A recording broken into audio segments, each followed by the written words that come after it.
แสงสุริยาลาลับขอบฟ้าเสียงมนตราสวดกังวานในธรรมภาหนึ่งนักบวชนั่งอยู่หน้าองค์นาคาร่ายทำภาษาแห่งการประทานใจ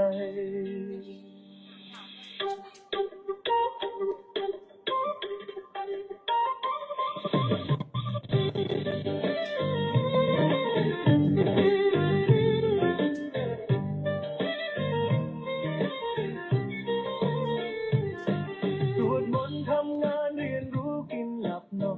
นคือแนวทางผู้ถือธรรมเคยสอนก่อนมาแม้หนทางยาวไกลเนื้อวันเวลาแต่พลังศรัทธาไม่เคยอ่อนแรง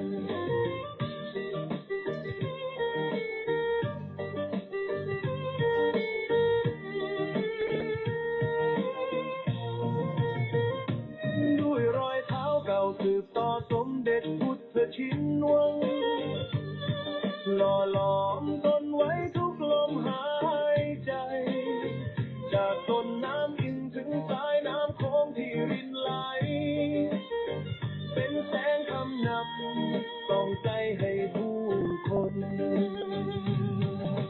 องค์นาคาใต้ธารานั้นยังคงเฝ้ามองแสงสีทองส่องจิตศรัทธามันผู้คนต่างหลั่งไหลมากราบนมัสการเพื่อเรียนรู้หนทางแห่งพระธรรม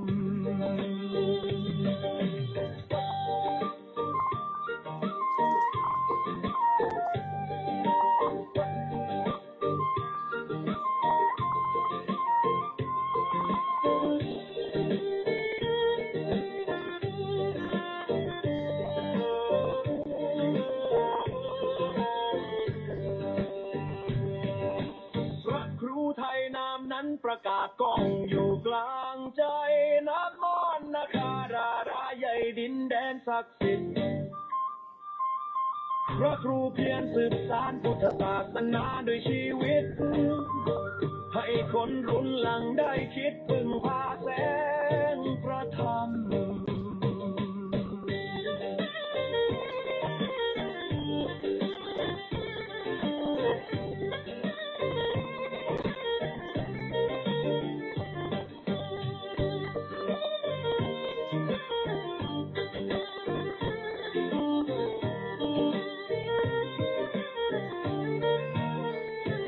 จากธรรมพามนนาคาธาราอิงถึงโค้งนาทีแห่งบุญนี้ทรงฟ้าไกลถูกมองยามจะฟื้นฟูอาณาจักรภูกามยาวให้งดงามสู่ความเป็นไทยพระครูไทยแห่งเมืองพะเยา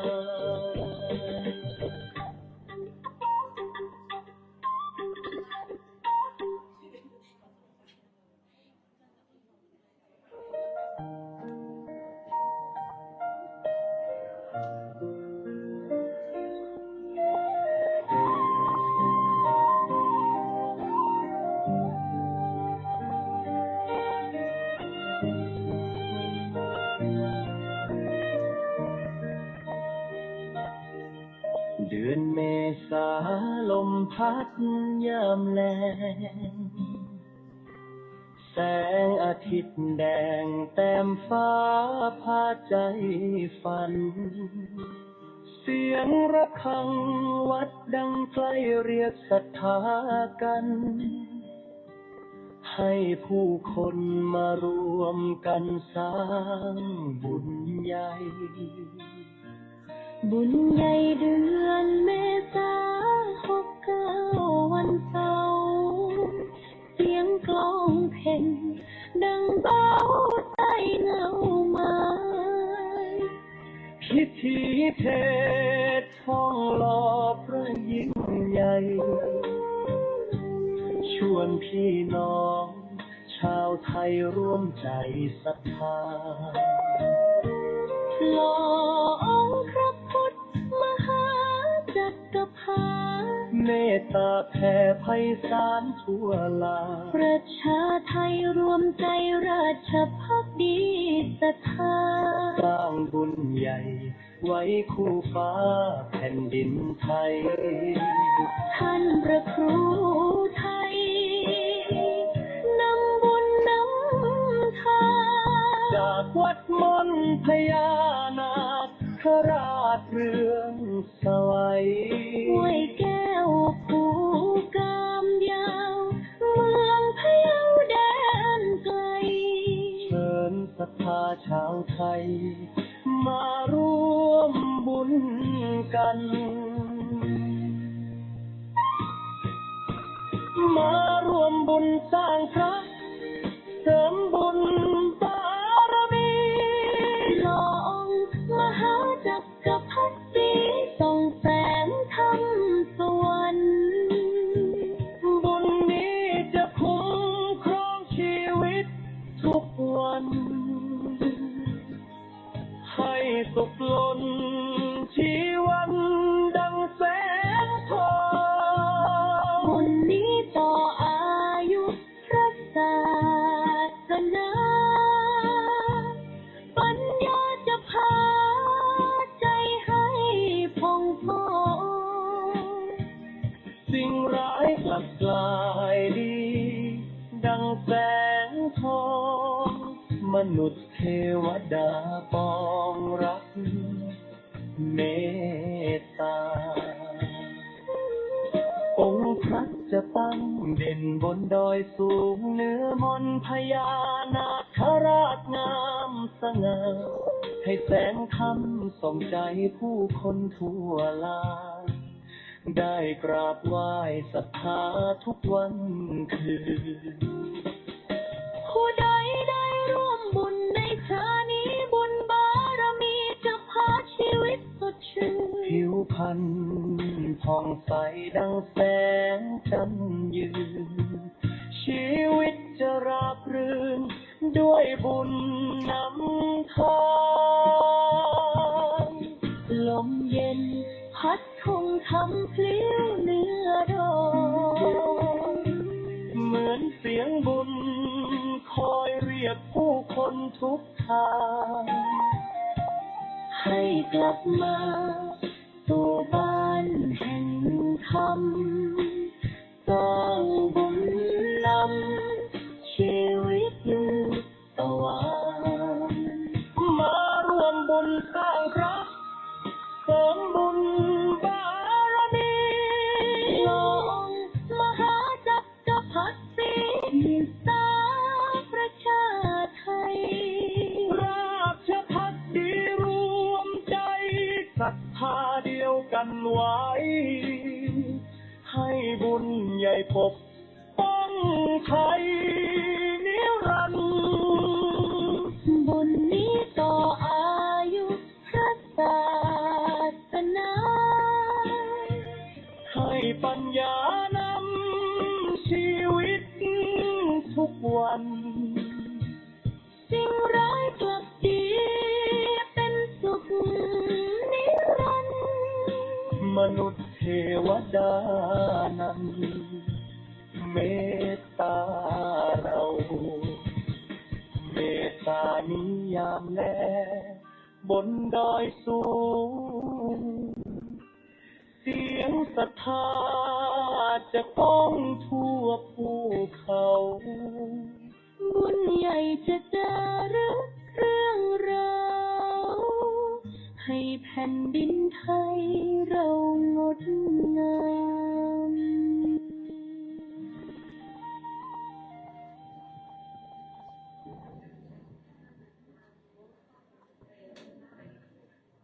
ขอความนอบน้อมในพระรัตนตรัยอันมีคุณพระพุทธคุณพระธรรมคุณพระสงฆ์ขอถวายความอาลัยในหลวงพ่อเจ้าพระคุณสมเด็จพระพุทธชินวงศ์องค์อดีตเจ้าวาดวัดพิชัยญาณขอโอกาสและถวายความเคารพในพระมหาเถรานุเถระเพื่อนกัลยาณมิตรเพื่อนกัลยาณธรรมทุกโลกทุกท่านขอความสุขความสวัสดีจงบังเกิดมีแก่ญาติโยมญาติธรรม ลูกหลานมนต์มหาจักรพรรดิทุกคนที่ได้มาสวดมนต์ในค่ำคืนนี้เป็นค่ำคืน 2010 นะตรงกับวันศุกร์วันที่ 20 มีนาคม 2569 ในค่ำคืน1 ทุ่มในคืนที่ 3 ที่นำสวดมนต์ที่วัดพิชัยญาณสำนักงานมูลนิธิพุทธสุวรรณภูมิวันพรุ่งนี้นะซึ่งเป็นวันที่เราท่านทั้งหลายได้กำหนด1 เดือนใน1 ครั้งในการสวดมนต์บทมหาจักรพรรดิ108 จบพรุ่งนี้ในเวลา 5 โมงเย็นนะก่อนจะสวดมนต์มหาจักรพรรดิก็จะมีพิธีการสวดสืบชะตานพเคราะห์แบบเมืองเหนือนะพรุ่งนี้สวดสืบชะตาด้วยนะสืบชะตาให้โยมดีต่ออายุให้โยมยืดยาวออกไปอีกแล้วก็ปัดสิ่งที่ไม่ดีออกจากชีวิตนะซึ่งการสวดสืบชะตาหลวงแบบล้านนานั้นจะมีเฉพาะแบบเมืองเหนืออีสานก็ไม่มีภาคกลางก็ไม่มีได้เหมือนกันแต่ก็ไม่ใช่ต้นฉบับอยู่ที่ภาคเหนือดังนั้นพระอาจารย์ไปสร้างวัดม่อนพญานาค4 ปีนี่ก็ได้วิชานี้มาต่ออายุให้พวกเราทุกคนแล้วก็ต่ออายุให้ตัวเองด้วยนะดังนั้นเดือนหนึ่งเดือนใน1 วันที่เรากำหนดขึ้น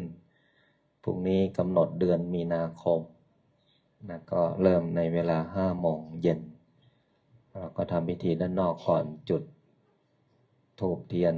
จุดเทียนสตวงนะแล้วก็มาทำพิธีสวดมนต์สืบชะตาหลวงด้านในนี้เสร็จจากนั้นก็สวดบทมหาจักรพรรดิ108 จบนะในขณะที่สวดมนต์108 จบก็ให้กำหนดอยู่กับหลวงปู่หลวงตาหลวงพ่อสมเด็จแล้วก็น้อมกำลังเข้ามาหาตัวเองให้เรามีกำลังแล้วก็แผ่ไปถึงบุรพามหากษัตริยาธิราชเจ้าทุกๆพระองค์แล้วก็แผ่ไปยังบนพื้นแผ่นดินไทยแล้วก็แผ่ไปทั้งโลกและเราไม่ใช่ทำเพื่อตนเองคนเดียวดังนั้นทำให้เพื่อมนุษย์โลกนะแล้วก็เทวโลกไปถึงนู้นนะโยมนะด้านบนด้านล่างสั่นสะเทือนหมดนะเสร็จจากในวันพรุ่งนี้พระอาจารย์ก็จะเดินทางไกลอีกแล้ว22ถึงวันที่22 ถึง 24เดินทางไกลที่ไหนเมื่อไหร่อย่างไรก็ติดตามทางช่องทางสวดมนต์จะรู้นะกลับมาก็จะไปโน่นกลับพะเยาเลยทีนี้กลับพะเยาก็น่าจะยาวเลยละทีนี้ก็จะมาอีกครั้งหนึ่งก็น่าจะสวดมนต์ประจำเดือนเมษายนวันที่เท่าไหร่เดือนเมษายนใครรู้บ้างเอาดูดิว่าใครจะจำได้บ้าง เดือนเมษายนนะซึ่งเมษายนก็จะมาเฉพาะสวดมนต์ประจำเดือนนะเพราะทั้งเดือนพระอาจารย์จะต้องอยู่วัดนะ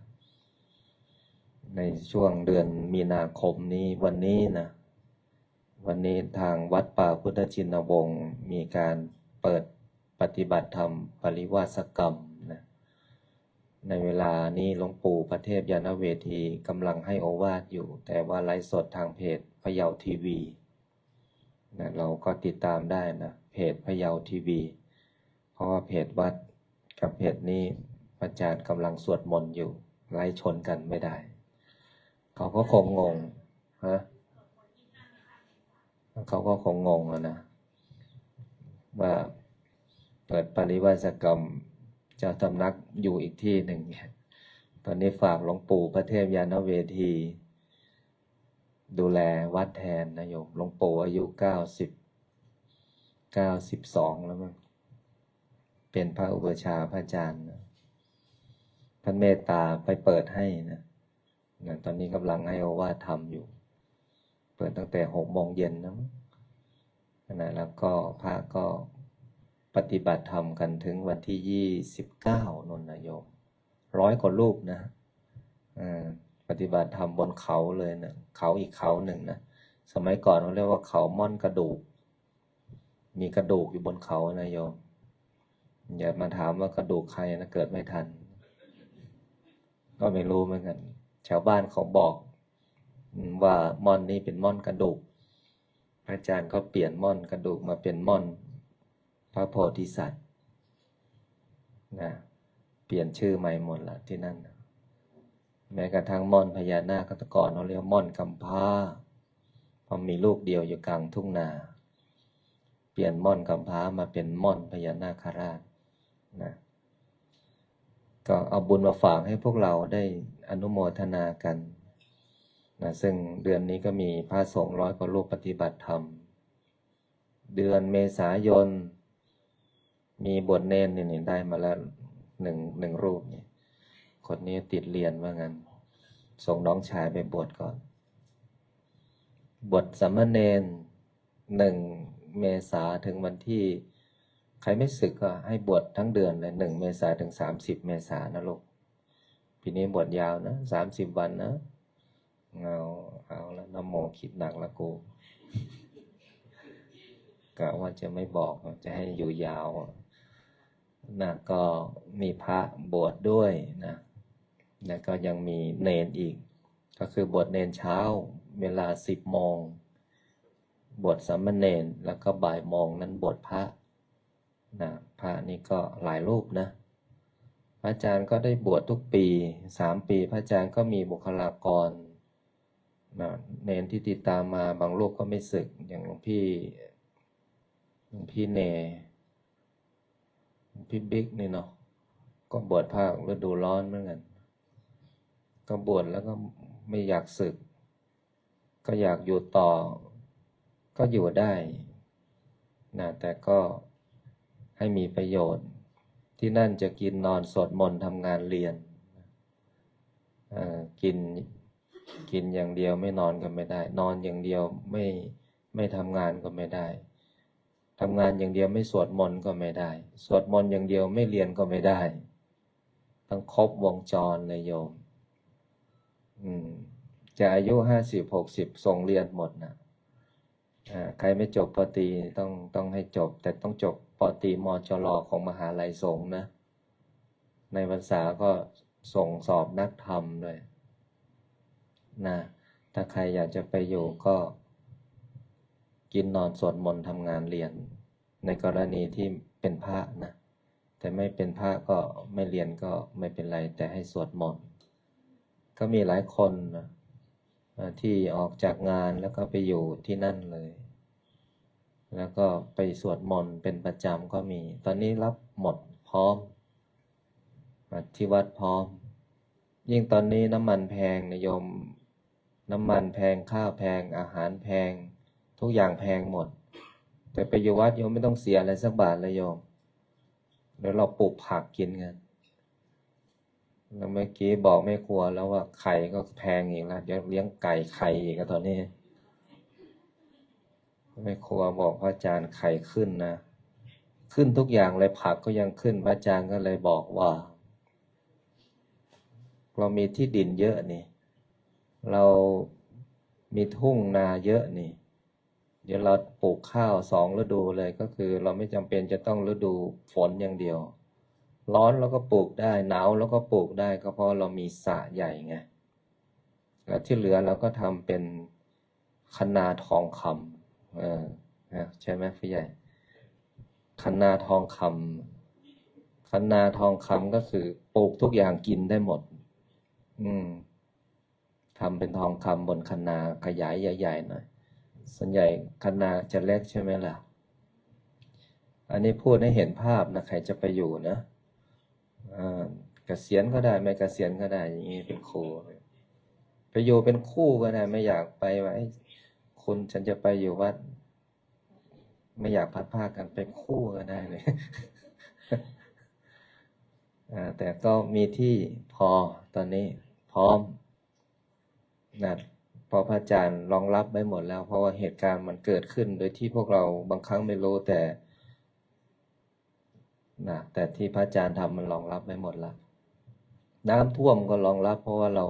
มีเขาสูงนุ่นโยมใช่ไหมไม่รู้กี่เมตรเขาพระอาจารย์นะเนาะถ้ามันท่วมเขาก็ท่วมโลกอ่ะ สูงขนาดนั้นนะเนาะดังนั้นรองรับไว้หมดแหละน้ำท่วมก็รองรับไว้นะแล้วก็ข้าวอาหารนะก็เรามีดินนะเรามีพื้นที่เนี่ยเราปลูกเองกินเองตอนนี้สั่งปลูกหมดแล้วผักก็ไม่ต้องซื้อแล้วเหลือแต่ไข่ไก่วันนี้เพิ่งรู้ว่าไข่ไก่ขึ้นเองก็คิดเล่นๆกูต้องเลี้ยงไก่แล้วมั้งเนี่ยเลี้ยงไว้เอาไข่เขาที่จริงก็มีหมดนะพระอาจารย์มีหมดแต่พระอาจารย์แจกเขาหมดนะไก่เนี่ยมีเป็น200-300 ตัวนั่นนะไก่ที่เขาไปเอามาจากฟาร์มฆ่าสัตว์นะเป็นไก่ไข่แต่พระอาจารย์แจกชาวบ้านไปเลี้ยงให้ชาวบ้านมีกินกันสุดท้ายตัวเองไม่มีฉันนะซื้อ พิธีซื้อจากชาวบ้านเอาไปเอามาชาวบ้านกินไก่ไปหมดแล้วเดี๋ยวตอนนี้แต่ชาวบ้านเขาไม่ทำหรอกถ้าเขารู้เขารับมาจากวัดเขาไม่วัวที่พวกเราไถ่ชีวิตแต่ละปียังอยู่นะแต่พระอาจารย์ไม่มีเวลาที่จะไปถ่ายรูปไปทำอะไรให้พวกเราเห็นแต่ว่ายังอยู่นะอยู่ทุกตัว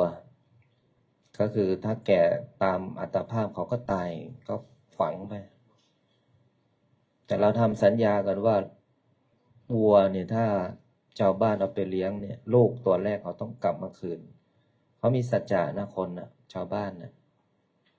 เขาก็ส่งลูกวัวมาสุดท้ายพระอาจารย์ก็ใจอ่อนอยู่ดีก็เห็นว่าเขาเลี้ยงมาตั้ง9 เดือนก็กลับไปเถอะโยม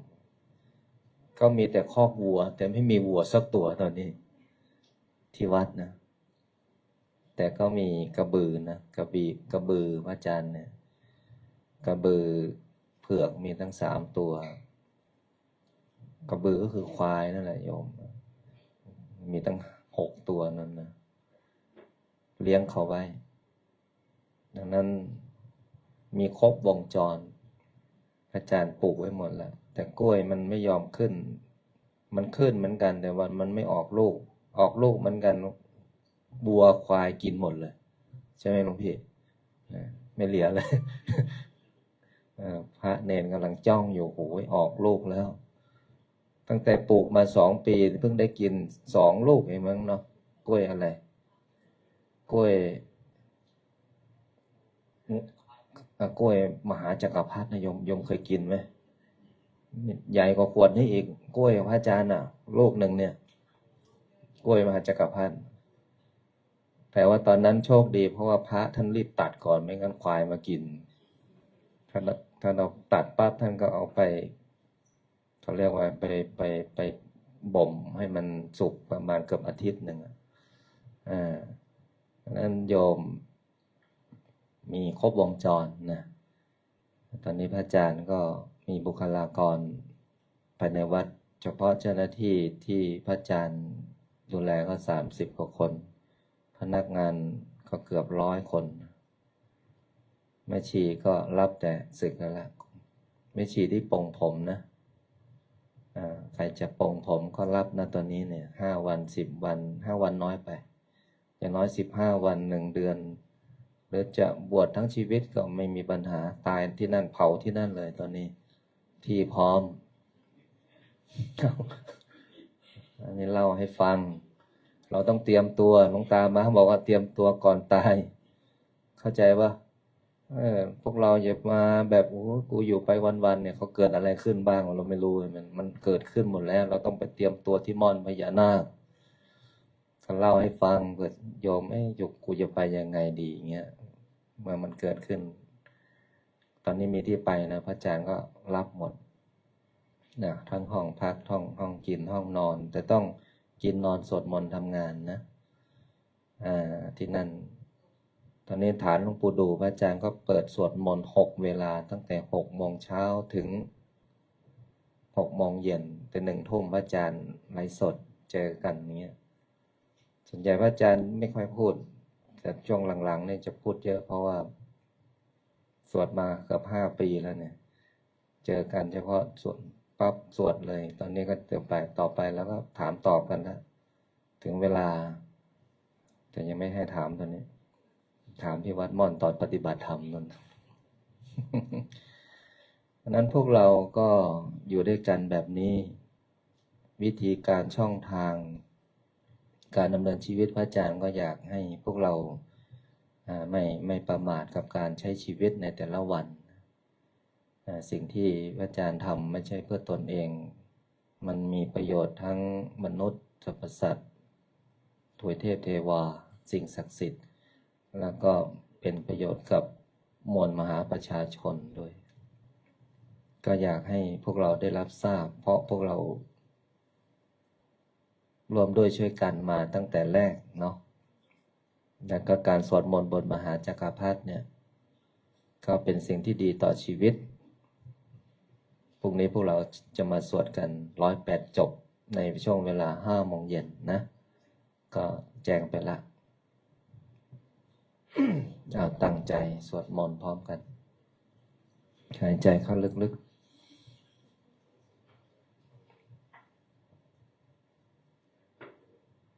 พุทธังชีวิตตังเมปุเชมิธัมมังชีวิตตังเมปุเชมิสังฆังชีวิตตังเมปุเชมิพุทธังวันทามิธัมมังวันสังฆังโคอุปัชฌาย์อาจาริยะคุณังวันทามิมาตาปิโตคุณังวันทามิปาไตรสิกขาคุณังวันทามินะโมตัสสะภะคะวะโตอะระหะโตสัมมาสัมพุทธัสสะนะโมตัสสะภะคะวะโตอะระหะโตสัมมาสัมพุทธัสสะนะโมตัสสะสัมมาสัมพุทธัสสะพุทธังสรณังคัจฉามิธัมมังสรณังคัจฉามิสังฆังสรณังคัจฉามิ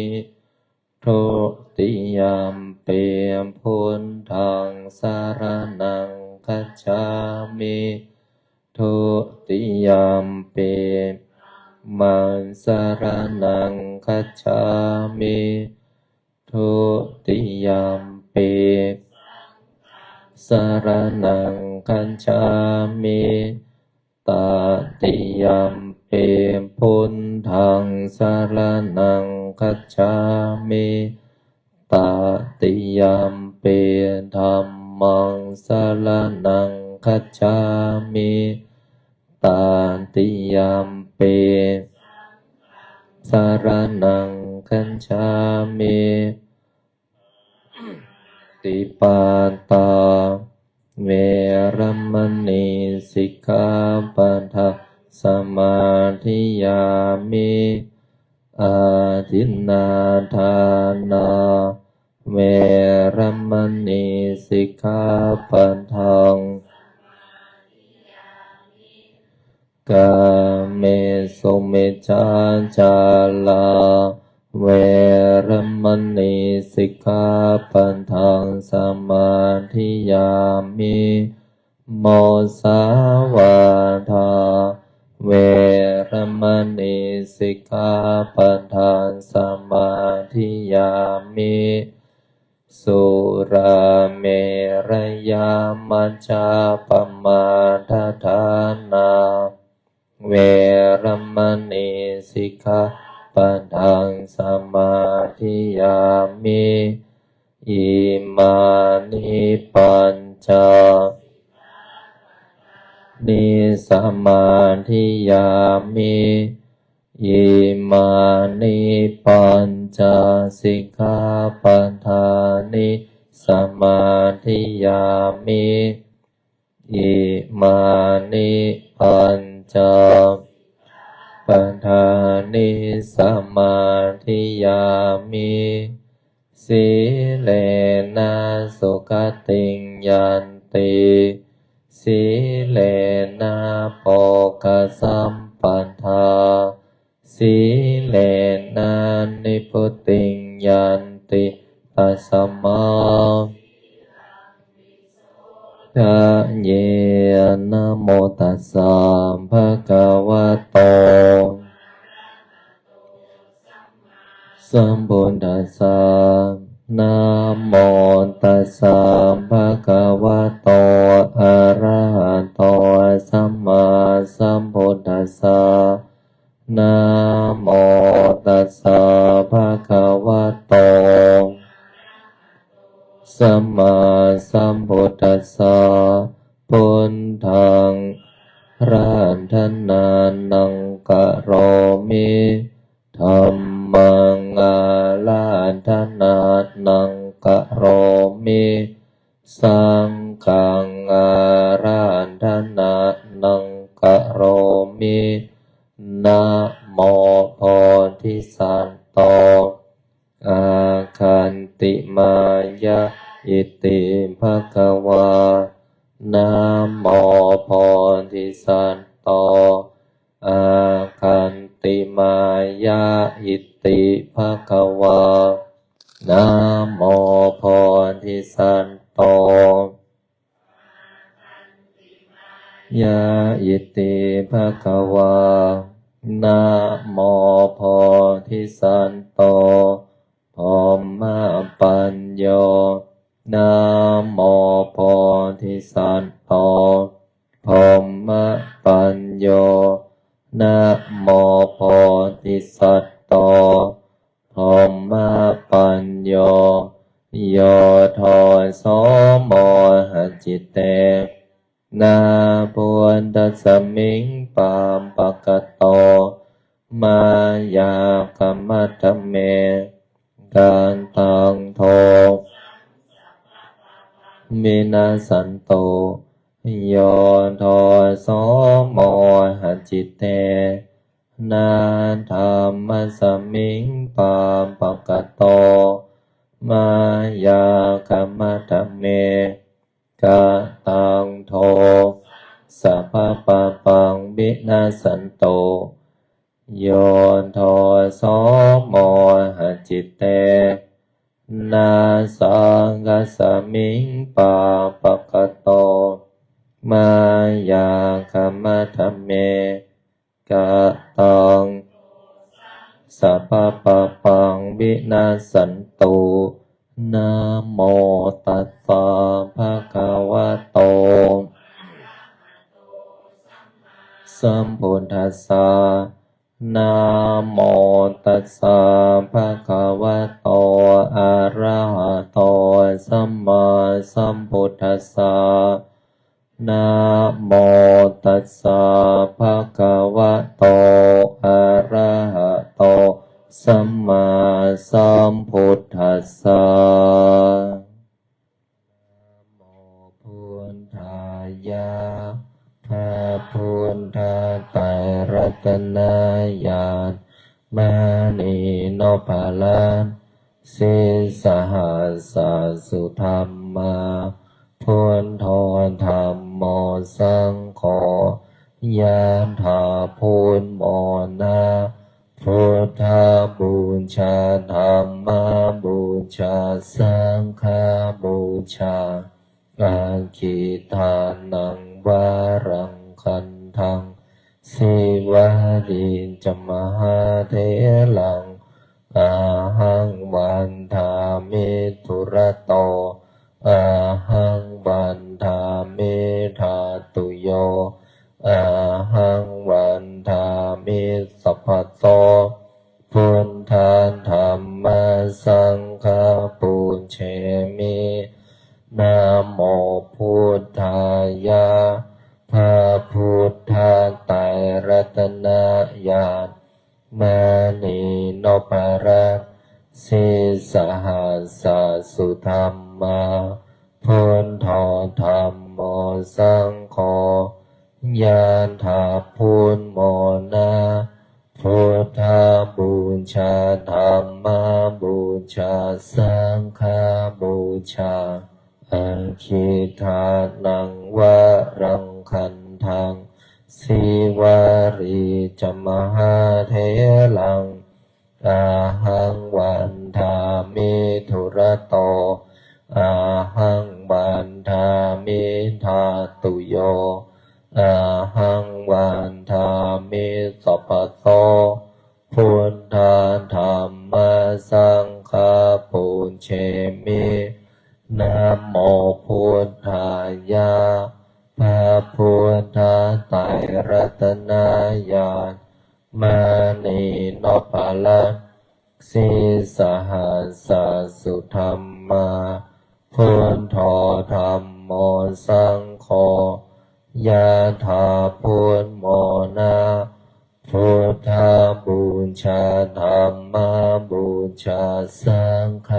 บูชากาคิทานังวารังคันทังสิวาริจมหาเถลังอาหังวันทามิทุระโตอาหังวันทามิธาตุโยอาหังวันทามิสัพพะโสพุทธาธัมมาสังฆาปุญเชมินะโมพุทธายะพระพุทธไตรรัตนญาณมานีโนภารัตสิสหัสสะสุธรรมาพุทโธธรรมโมสังโฆยะถาพุทโมนะพุทธบูชาธรรมบูชาสังฆบูชาอาคิทานังวารังคันทังสิวาริจมหาเถลังอาหังวันทามิทุระโตอาหังวันทามิธาตุโยอาหังวันทามิสัพพะโตพุทธาธัมมาสังฆาปุญเชมินะโมพุทธายะพระพุทธไตรรัตนญาณมานีโนภาลันสิสหัสสะสุธรรมาพุทโธธรรมโมสังโฆยะถาพุทโมนะพุทธบูชาธรรมบูชาสังฆบูชากาคิทานังวารังคันทังสิวาริจมหาเถลังอาหังวันทามิทุระโตอาหังวันทามิธาตุโยอาหังวันทามิสัพพะโสพุทธาธัมมาสังฆาปุญเชมินะโมพุทธายะพระพุทธไตรรัตนญาณมานีโนภาลัน สะสุธัมมาพุทโธธัมโมสังโฆยะถาพุทโมนะพุทธบูชาธัมมบูชาสังฆบูชากาคิทานังวรังคันทังสิวาริจมหาเถลัง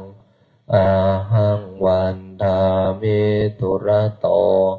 อาหังวันทามิธาตุโยอาหังวันทามิสัพพโสพุทธาธัมมาสังฆาปุญเชมินะโมพุทธายะพระพุทธไตรรัตนญาณมานีโนภาลังสีสหัสสะสุธัมมาพุทโธธัมโมสังโฆยะถาพุทโมนะพุทธบูชาธัมมบูชาสังฆบูชากาคิทานังวรังคันทังสิวาริจมหาเถลังอาหังวันทามิทุระโตอาหังวันทามิธาตุโยอาหังวันทามิสัพพโสพุทธาธัมมาสังฆาปุญเชมินะโมพุทธายะพระพุทธไตรรัตนญาณมานีโนภาลังสีสหัสสะสุธัมมาพุทโธ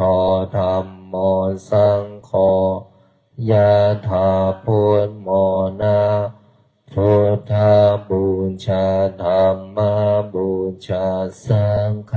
บูชากาคิทานังวรังคันทังสิวาริจมหาเถลังอาหังวันทามิทุระโตอาหังวันทามิธาตุโยอาหังวันทามิสัพพโสพุทธาธัมมาสังฆาปุญเชมินะโมพุทธายะพระพุทธไตรรัตนญาณมานีโนภาลังสีสหัสสะสุธัมมาพุทโธธัมโมสังโฆยะถาพุทโมนะพุทธบูชาธัมมบูชาสังฆบูชากาคิทานังวรังคันทัง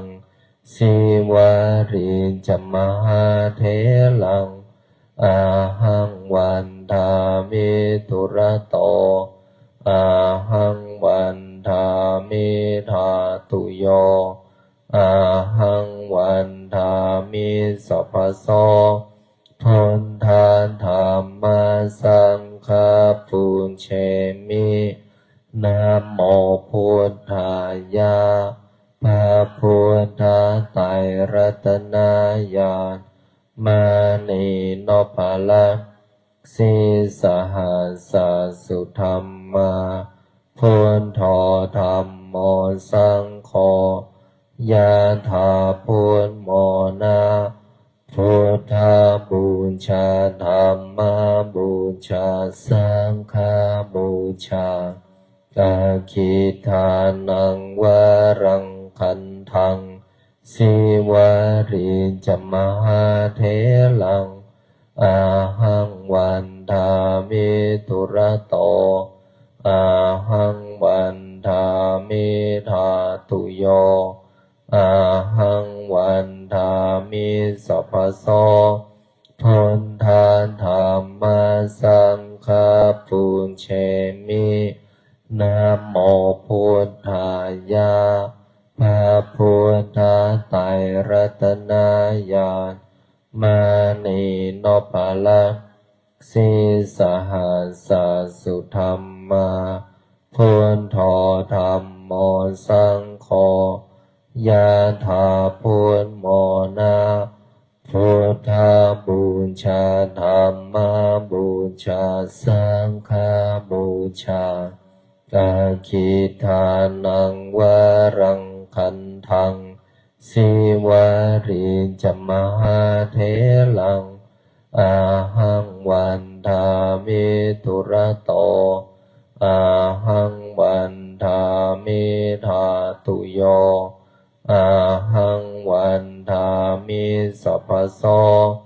พุทธาธัมมาสังฆาปุญเชมินะโมพุทธายะพระพุทธไตรรัตนญาณมานีโนภาลักสิสหัสสสุธรรมาพุทโธธัมโมสังโฆยะถาพุทโมนะพุทธบูชาธัมมาบูชาสังฆบูชากาคิทานังวรังคันทังสิวาริจมหาเถลังอาหังวันทามิทุระโตอาหังวันทามิธาตุโยอาหังวันทามิสัพพโสพุทธาธัมมาสังฆาปุญเชมินะโมพุทธายะพระพุทธไตรรัตนญาณมานีโนภาลักสิสหัสสสุธรรมาพุทโธธัมโมสังโฆยะถาพุทโมนะพุทธบูชาธัมมาบูชาสังฆบูชากาคิทานังวรังคันทังสิวาริจมหาเถลังอาหังวันทามิทุระโตอาหังวันทามิธาตุโยอาหังวันทามิสัพพโสพุทธาธัมมาสังฆาปุญเชมินะโมพุทธายะพระพุทธไตรรัตนญาณมานีโนภาลักสิสหัสสสุธรรมาพุทโธธัมโมสังโฆยะถาพุทโมนะพุทธบูชาธัมมาบูชาสังฆบูชากาคิทานังวรังคันทังสิวาริจมหาเถลังอาหังวันทามิทุระโตอาหังวันทามิธาตุโยอาหังวันทามิสัพพโสพุทธาธัมมาสังฆาปุญเชมินะโมพุทธายะพระพุทธไตรรัตนญาณมานีโนภาลักสิสหัสสสุธรรมาพุทโธธัมโมสังโฆยะถาพุทโมนะพุทธบูชาธัมมาบูชาสังฆบูชากาคิทานังวรังคันทังสิวาริจมหาเถลังอาหังวันทามิทุระโตอาหังวันทามิธาตุโยอาหังวันทามิสัพพโสพุทธาธัมมาสังฆาปุญเชมินะโมพุทธายะพระพุทธไตรรัตนญาณมานีโนภาลัก สีสหัสสุธรรมาพุทโธธัมโมสังโฆยะถาพุทโมนะพุทธบูชาธัมมบูชาสังฆบูชากาคิทานังวรังคันทังสิวาริจมหาเถลังอาหังวันทามิตุระโตอาหังวันทามิธาตุโยอาหังวันทามิสัพพโสพุทธาธัมมาสังฆาปุญเชมินะโมพุทธายะพระพุทธไตรรัตนญาณมานีโนปาละสีสหัสสุธรรมาพุทโธธัมโมสังโฆยะถาพุทโมนะพุทธบูชาธัมมบูชาสังฆบูชากาคิทานังวรังคันทังสิวาริจมหาเถลังอาหังวันทามิตุระโตอาหังวันทามิธาตุโยอาหังวันทามิสัพพโสพุทธาธัมมาสังฆาปุญเชมินะโมพุทธายะพระพุทธไตรรัตนญาณมานีโนปาละสีสหัสสุธรรมาพุทโธธัมโมสังโฆยะถาพุทโมนะพุทธบูชาธัมมบูชาสังฆบูชากาคิทานังวรังคันทังสิวาริจมหาเถลังอาหังวันทามิตุระโตอาหังวันทามิธาตุโยอาหังวันทามิสัพพโสพุทธาธัมมาสังฆาปุญเชมินะโมพุทธายะพระพุทธไตรรัตนญาณมานีโนปาละสีสหัสสุธรรมาพุทโธธัมโมสังโฆยะถาพุทโมนะพุทธบูชาธัมมบูชาสังฆบูชากาคิทานังวรังคันทังสิวาริจมหาเถลังอาหังวันทามิตุระโต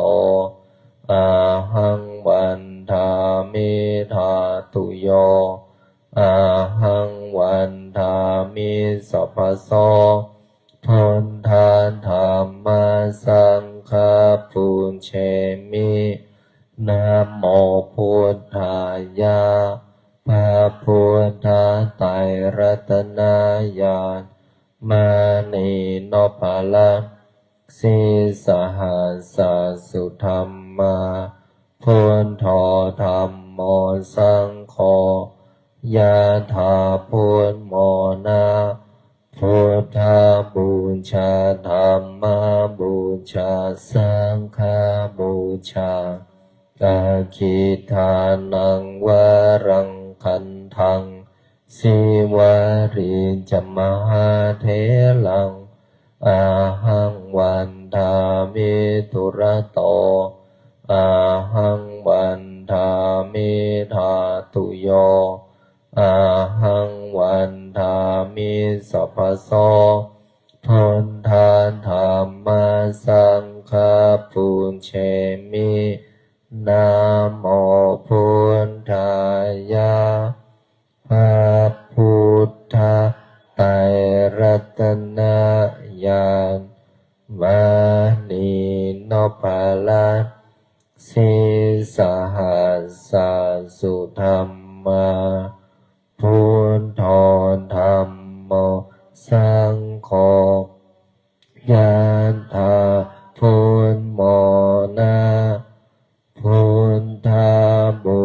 ชาธรรมบูชาสังฆบูชาอาคิทานังวะรังคันทังสิวาริจมหาเทลังอาหังวันทาเมตุระโตอาหังวันทาเมธาตุโยอาหังวันทาเมสัพพโตพุทธธัมมสังฆปุเชมิ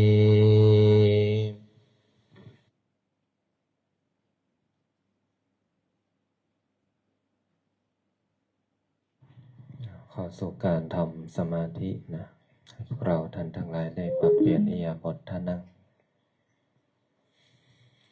ตัวตรงหน้าตรงหลังตรงคอตรงหลับตาลงปิดวาจาหายใจเข้าลึกๆหายใจออกยาวๆหายใจเข้าลึก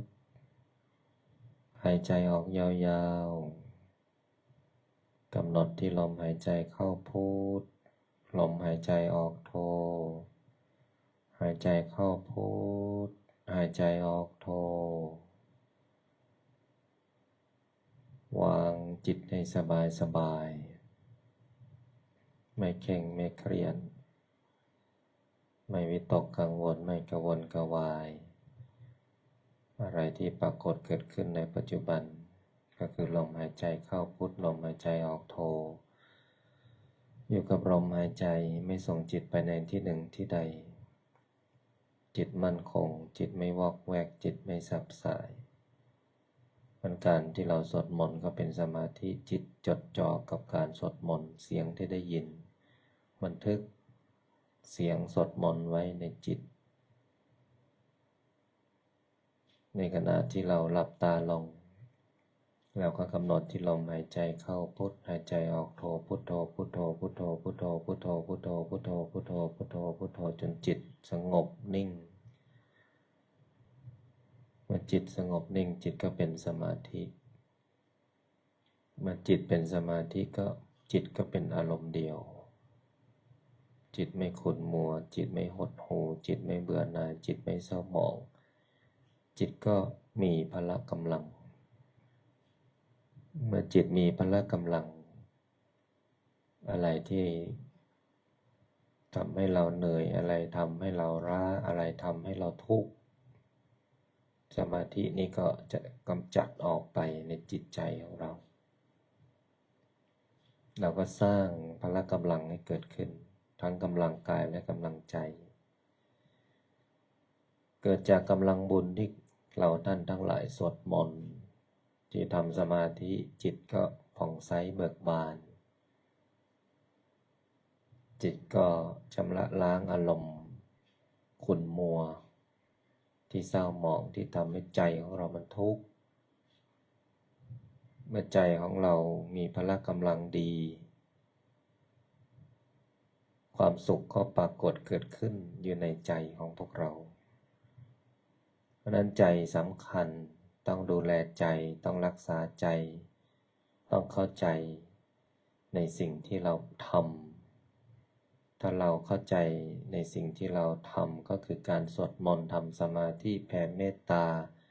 ก็มุ่งหวังให้ใจของเรานั้นมีความสงบและมีความสุขเมื่อเรามีความสงบมีความสุขเราจะไม่ทิ้งการสวดมนต์เราจะไม่ทิ้งการทำสมาธิเราจะไม่ทิ้งการแผ่เมตตาเพราะเราเข้าถึงความสุขอันแท้จริงและเราเข้าใจในสิ่งที่เราทำและเราได้จากสิ่งที่เราปฏิบัติเมื่อเราเข้าใจเข้าถึงและได้ในสิ่งนี้เราก็จะไม่ทิ้งเลยและเราก็จะเข้าใจว่าโอ้การสวดมนต์นั้นทำให้ใจของเราสงบสะอาด และมีความสุขเราต้องได้แบบนี้ไม่ใช่สวดมนต์แล้วรู้ใจยังขุ่นมัวอยู่ใจยังหดหู่อยู่ใจยังเบื่อหน่ายอยู่ใจยังไม่มีพละกำลังการสวดมนต์นั้นก็ไม่เกิดผลเพราะนั้นพวกเราท่านทั้งหลายที่ได้มาสวดมนต์ที่นี่สร้างความรักความผูกพันความสามัคคีในหมู่คณะเราเดินทางมาหลากหลายสถานที่แต่มารวมตัวเป็นพลังบุญเป็นธรรมที่สร้างความสามัคคีเป็นธรรมที่มีความสมณฉันท์ในครอบครัวที่เป็นบุญในสังคมเมื่อเราท่านทั้งหลายสร้างความสามัคคีในธรรมสร้างความสมณฉันท์ในบุญมันก็จะลดปัญหาความขัดแย้งทำให้ชีวิตของเรานั้นมีแต่สิ่งที่ดีเข้ามาทำให้การงานดีการเงินดีสุขภาพดีจิตใจดีชีวิตก็มีแต่ความก้าวหน้ารุ่งเรืองเพราะพวกเราท่านทั้งหลายบันทึกแต่ความดีและบันทึกแต่ความสุขและอยู่ในเส้นทางธรรมเส้นทางบุญในหลักธรรมของพระพุทธศาสนาพระพุทธองค์ได้วางหลักไว้นั่นก็คือคารวะธรรมสี่คารวะธรรมก็คือหน้าที่ของความเป็นคารวะสิ่งที่เราต้องทำต้องปฏิบัตินั่นก็คือสัจจะคารวะท่านใดหรือคนใดมีสัจจะคือความจริงท่านผู้นั้นก็จะประสบความสำเร็จเป็นที่รักของมนุษย์และอมนุษย์ตลอดถึงเทวดาประการที่สองคือการควบคุมอารมณ์อันนี้เป็นสิ่งสำคัญนะเราสวดมนต์เราทำสมาธิเราแผ่เมตตาถ้าเราไม่ควบคุมอารมณ์คนอื่นจะเข้ามากระทบจิตของเราแล้วเราก็จะไปกับอารมณ์บุคคลนั้นอารมณ์ดีทำให้เราอารมณ์ดีถ้าอารมณ์ไม่ดีเข้ามาเราก็อารมณ์ไม่ดีไปกับเขาเพราะนั้นก็ให้ระวังการควบคุมอารมณ์ปรับตัวเข้ากับการงานสิ่งแวดล้อมและก็แก้ไขความบกพร่องไม่เอาแต่ใจเป็นสิ่งสำคัญนะอันนี้เป็นหลักของฆราวาสประการที่สามก็คือความอดทนตอนนี้เราต้องอดทนมากเลยนะญาติโยมอดทนต่ออะไรอดทนต่อความลำบากแล้วก็สุดท้ายก็คือความเสียสละอย่างพวกเราท่านทั้งหลายถือว่าเสียสละเวลาส่วนตัวและมาทำความดีด้วยการมาวัดมาสวดมนต์ในระยะเวลา1 ชั่วโมงกว่าโดยประมาณบวกกับการเดินทางอีกทั้งไปทั้งกลับก็เกือบ 2-3 ชั่วโมงนะนี่คือเวลา24 ชั่วโมงเราให้3 ชั่วโมงนี้เป็นเวลากับการที่เราได้มาสวดมนต์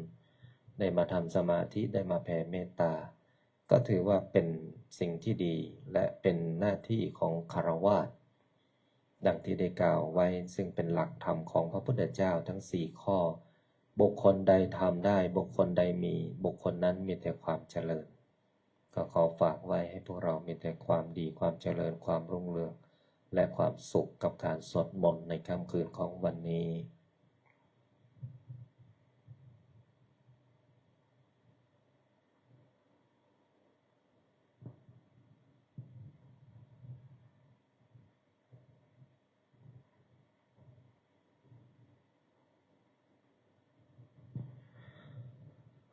ถอดถอนใครออกจากสมาธินะพอสมควรแก่เวลา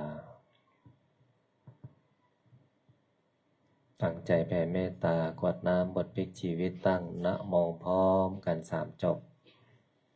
นะโมตัสสะภะคะวะโตอะระหะโตสัมมาสัมพุทธัสสะนะโมตัสสะภะคะวะโตอะระหะโตสัมมาสัมพุทธัสสะ นะโมตัสสะ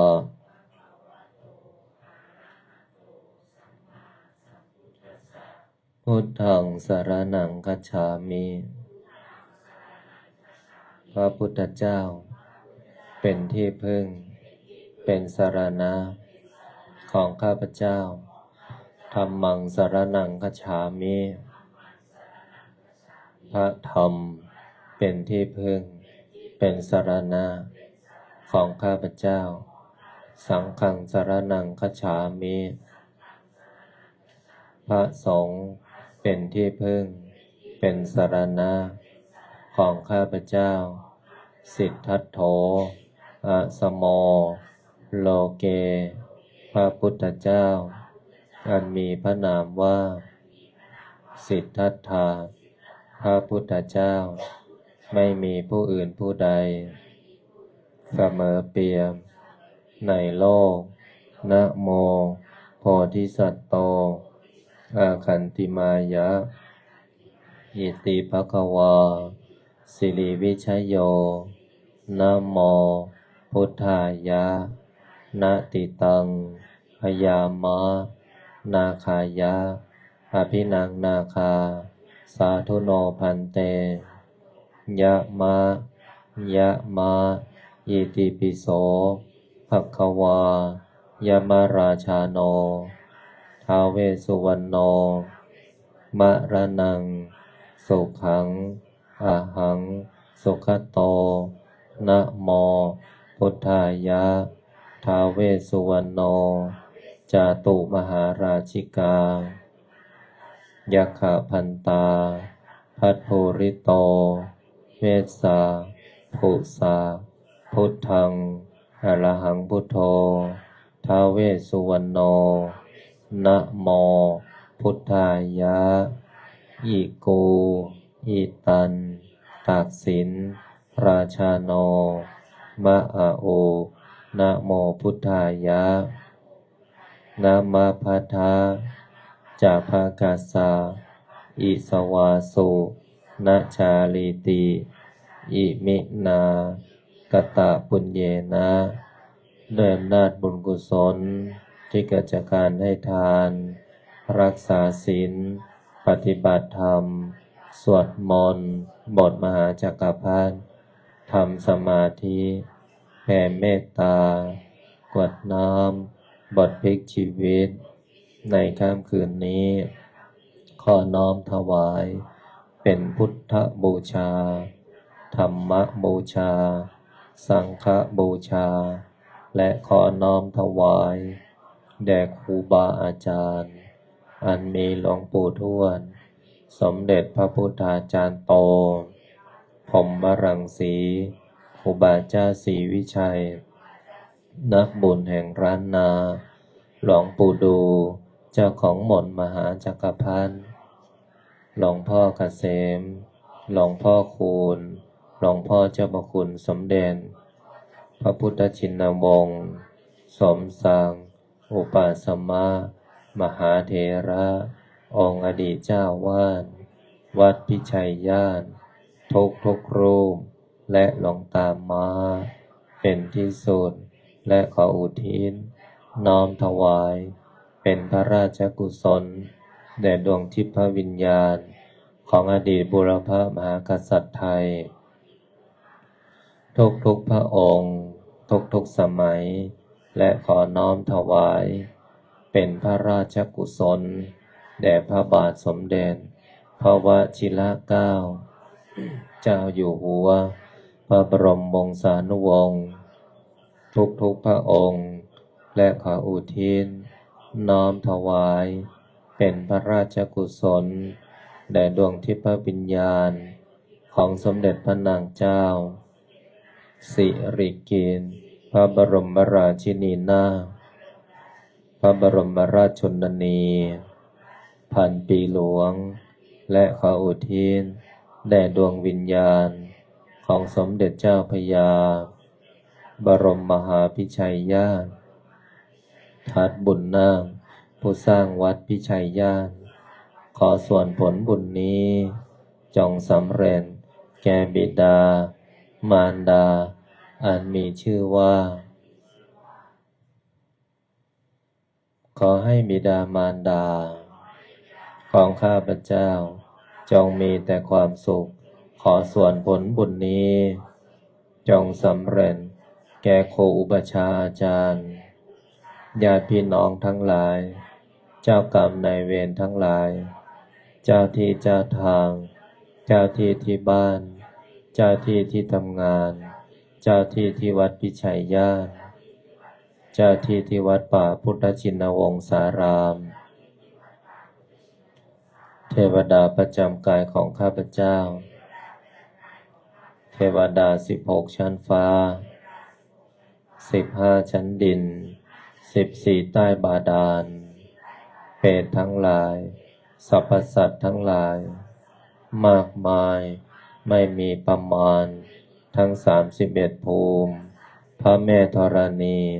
พระแม่คงคา แม่พระเพิง แม่พระพาย แม่พระโพธิ์ศพท้าวจตุโลกบาลทั้งสี่ท้าววิรูปักษ์ท้าววิรุฬหกท้าวทัตตรสท้าวเวสสุวรรณผู้เป็นใหญ่ในทิศทั้งสี่พระสยามเทวาธิราชเจ้าเหล่าพญาครุฑทั้งหลายเหล่าพญานาคทั้งหลายทั้งสี่ตระกูลนาคาธิบดีทั้ง9 พระองค์สัตตนาคราชพญามุจจรินวิรูปักโขนาคาธิบดีองค์ย่านพเกศนาคินีการนาคราชวาสุกีนาคราชพระแม่โสมาศรีวิกานาคเทวีพญาธุมสิกขีนาคราชพญานาคกวานพะเยาพญาสุวรรณนาคราชขอท่านทั้งหลายจงขึ้นมาจงมาอนุโมทนาจงมีส่วนในบุญของข้าพเจ้าในค่ำคืนนี้ขอส่วนผลบุญนี้จงเป็นบุญต่อบุญเป็นทรัพย์ต่อทรัพย์เป็นสมบัติต่อสมบัติเป็นบารมีต่อบารมีเป็นอำนาจต่ออำนาจเป็นยศต่อยศให้ข้าพเจ้าทั้งหลายได้มีมหาสมบัติเอาไว้ทำทานไม่รู้จักสิ้นไม่รู้จักหมดตั้งแต่แรกเกิดจนสิ้นอายุไขหากแม้นว่าสิ้นอายุไขไปแล้วขอให้ได้ไปเกิดบนภพภูมิที่ดีบนโลกสวรรค์หากแม้นว่าจะกลับมาเกิดขอให้ได้เกิดพบพระพุทธศาสนาในยุคของพระศรีอริยเมตไตรขอให้ได้เกิดในตระกูลสัมมาทิฏฐิเป็นตระกูลเศรษฐีขอให้ได้ที่สุดแห่งรูปสมบัติทรัพย์สมบัติคุณสมบัติสวรรค์สมบัตินิพพานสมบัติจงบังเกิดมีแก่ข้าพเจ้าอันมีชื่อว่าขอส่วนผลบุญนี้จงส่งผลให้ข้าพเจ้าจะกระทำการงานสิ่งใดในพื้นปัตตภีนี้ไม่ว่าบนบกในน้ำในอากาศขอการงานสิ่งนั้นจงพันสำเร็จคำว่าไม่ได้คำว่าไม่มีคำว่าขัดข้อง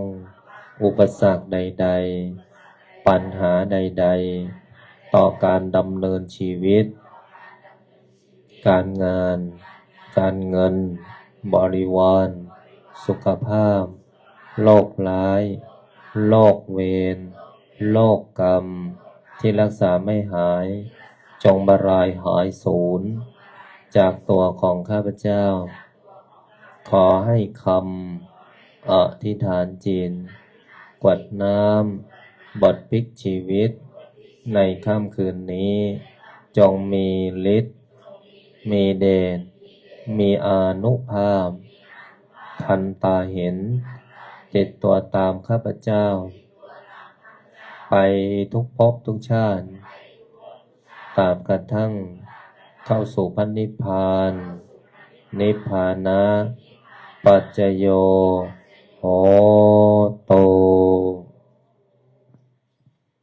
ตั้งใจกดน้ำในบทอิมินา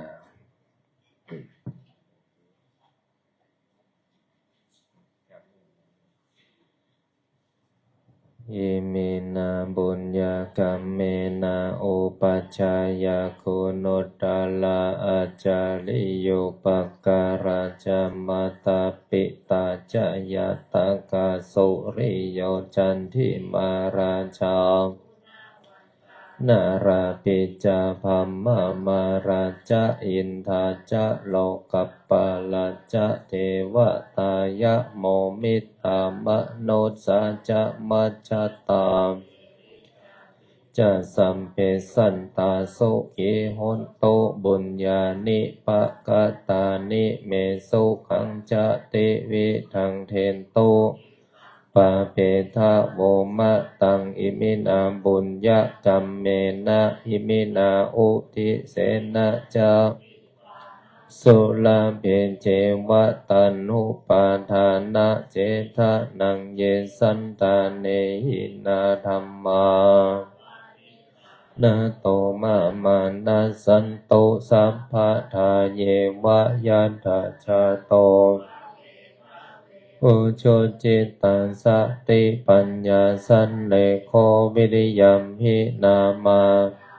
พันโตโนกาสังฆาตุนจาวิริเยโสเมพุทธาทิปาวโรนาโทนะโมนาโถปัญเจกะพุทโธจาสังโฆนาโถตะโรมะมังเตโสตะมานุภาเวนะลาภันโตมาสัมเพพุทธาสัมเพธัมมาสัมเพปันตาปัญเจกะนันจะยังพลังอรหันตานันนารังกัมพันธามิสัมภะโสสัพเพพุทธาสัมเพธัมมาปรัมปันตามปัญเจกานันจะยังพลังอรหันตานันกัมพันธามิสัมภะโสสัมเพพุทธาสัพเพธัมมาสัพเพสังฆาพลับปันตาปัจเจกานันจะยังตานันจะเตเจนารากัมพันมิสัมภะโสพุทธังอธิษฐามิธัมมังอธิษฐามิสังฆังอธิษฐามิก็อำนาจบุญกุศลที่เกิดจากการสวดมนต์บทมหาจักรพรรดิทำสมาธิแผ่เมตตากวดน้ำบทพลิกชีวิตในค่ำคืนของวันนี้บุญใดกุศลใดที่สำเร็จแล้วจงประสิทธิประทานพรให้ลูกหลานมนต์มหาจักรพรรดิทุกคนตลอดถึงญาติโยมที่มาสวดมนต์ที่วัดพิชัยญาติในค่ำคืนของวันนี้บุญใดกุศลใดที่สำเร็จจงส่งผลให้ท่านทั้งหลายจงมีแต่ความสุขกายสุขใจนึกคิดทำปรารถนาสิ่งใดขอให้สิ่งนั้นพันสำเร็จสมความปรารถนาทุกประการอีกทั้งขอให้ทุกคนอย่าอดอย่าอยากอย่ายากอย่าจนให้มั่งมีร่ำรวยเงินทองมีสุขภาพร่างกายแข็งแรง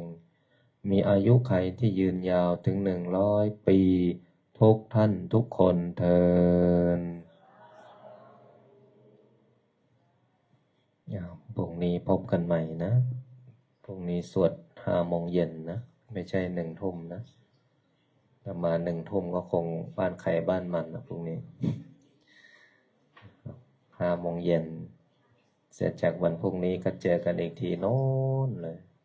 25 เมษายนนะยาวเลยโชคดีทุกคนกราบลาพระรัตนตรัยได้พร้อมเพรียงกันอะระหังสัมมาสัมพุทโธภะคะวาพุทธังภะคะวันตังอภิวาเทมิสวากขาโตภะคะวะตาธัมโมธัมมังนัมสสามิสุปฏิปันโนภะคะวะโตสังฆังนามา